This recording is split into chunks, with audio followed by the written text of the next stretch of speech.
ಮನೇಲಿ ಎಷ್ಟು ಬುಕ್ಸ್ ಇತ್ತು ಅಂದರೆ ಒಂದು 2-3 ಬಾಸ್ಕೆಟ್ ಫುಲ್ ಆಗೋಗಿತ್ತು. ಇನ್ನು ಅದಕ್ಕೊಂದು ಗತಿ ಕಾಣಿಸೋಣ ಅಂತ ಹೇಳ್ಬಿಟ್ಟು ಪೇಜ್ ಎಲ್ಲ ಉಳಿದಿರೋದನ್ನೆಲ್ಲ ಒಂದು ಸೈಡ್ಗಿಟ್ಟು ಇನ್ನು ಪೇಜ್ ಎಲ್ಲ ಫುಲ್ ಕಂಪ್ಲೀಟ್ ಆಗಿರೋ ಬುಕ್ಕನ್ನೆಲ್ಲ ಒಂದು ಮೂಟೆಗೆ ಹಾಕಿದ್ದೀನಿ ತೂಕಕ್ಕೆ ಹಾಕೋಣ ಅಂತೇಳಿ.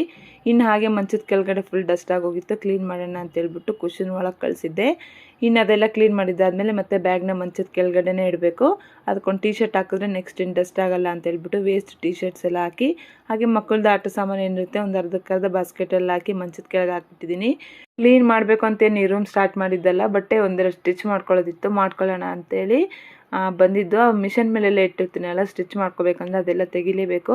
ಇನ್ನು ತೆಗೆದಿದ್ದೆ ಎಲ್ಲ ಸ್ಟಿಚ್ ಎಲ್ಲ ಆದಮೇಲೆ ಕ್ಲೀನು ಮಾಡ್ಕೊಂಬಿಡೋಣ ಅಂತ ಹೇಳ್ಬಿಟ್ಟು ಹಾಗೆ ಕ್ಲೀನಿಂಗು ಸ್ಟಾರ್ಟ್ ಮಾಡಿದೆ. ಮಕ್ಕಳು ರೆಗ್ಯುಲರ್ ಆಗಿ ಯೂಸ್ ಮಾಡೋವಂಥ ಆಟ ಸಾಮಾನು ಮಾತ್ರ ಇಲ್ಲಿ ಇಟ್ಟಿದ್ದೀನಿ. ಅದ್ರ ಜೊತೆ ಮಕ್ಕಳದ್ದು ಯೂನಿಫಾರ್ಮ್ ಬಾಸ್ಕೆಟ್ ಮತ್ತೆ ಪ್ರಾಪ್ತಿ ಬಟ್ಟೆ ಬಾಸ್ಕೆಟ್ ಕೂಡ ಮಿಷನ್ ಮೇಲೆ ಇಟ್ಟಿರ್ತೀನಿ. ಮತ್ತೆ ಈ ಬಾಸ್ಕೆಟ್ಗಳ ಲಿಂಕ್ ಎಲ್ಲ ಕೇಳ್ತಾ ಇದ್ರು. ನಾನು ಇದನ್ನ ಆನ್ಲೈನಲ್ಲಿ ಏನು ತಗೊಂಡಿಲ್ಲ, ಮಾಮೂಲಿ ಲೋಕಲ್ ಆಗಿ ಹಣ್ಣಿನ ಅಂಗಡಿ ಇರುತ್ತಲ್ಲ, ಹಣ್ಣಿನ ಅಂಗಡಿನಲ್ಲಿ ಎಲ್ಲ ಸಿಗುತ್ತೆ. 20 ಇಲ್ಲ 25 ರೂಪಾಯಿ ಕೊಟ್ಟರೆ ಒಂದು ಕೊಡ್ತಾರೆ, ಕೆಲವೊಬ್ರು ಕೊಡೋರು ಫ್ರೀನೂ ಕೊಡ್ತಾರೆ. ಒಂದ್ಸರಿ ಕೇಳಿ ನೋಡಿ. ಇದೇ ಥರ ತೊಗೊಳ್ಳೋದೇ ವಾಸಿ, ಯಾಕಂದರೆ ಆನ್ಲೈನಲ್ಲಿ ಪರ್ಚೇಸ್ ಮಾಡ್ತೀವಿ ಅಂದರೆ ಏನಿಲ್ಲ ಅಂದರೆ ಮಿನಿಮಮ್ ಒಂದು ಬಾಸ್ಕೆಟ್ಗೆ 200 ಇಲ್ಲ 250 ಬಿದ್ದೇ ಬೀಳುತ್ತೆ. ಒಂದು ಅಕ್ಕಿ ಮೂಟೆ ಜೋಳದ್ದೇನಿದೆ ಅದನ್ನ ಮಿಷನ್ ಕೆಳಗಡೆ ಇಟ್ಟು ಒಂದು ಮ್ಯಾಟ್ ಹಾಕ್ಬಿಡ್ತೀನಿ ಚೆನ್ನಾಗಿ ಕಾಣಿಸ್ಲಿ ಅಂತೇಳಿ. ಈ ರೂಮಲ್ಲಂತೂ ಅರ್ಧ ಸೆಟ್ ಆಯಿತು, ಇನ್ನೂ ಅರ್ಧಕ್ಕರ್ಧ ಬಟ್ಟೆ ಎಲ್ಲ ಹಂಗೆ ಇದೆ.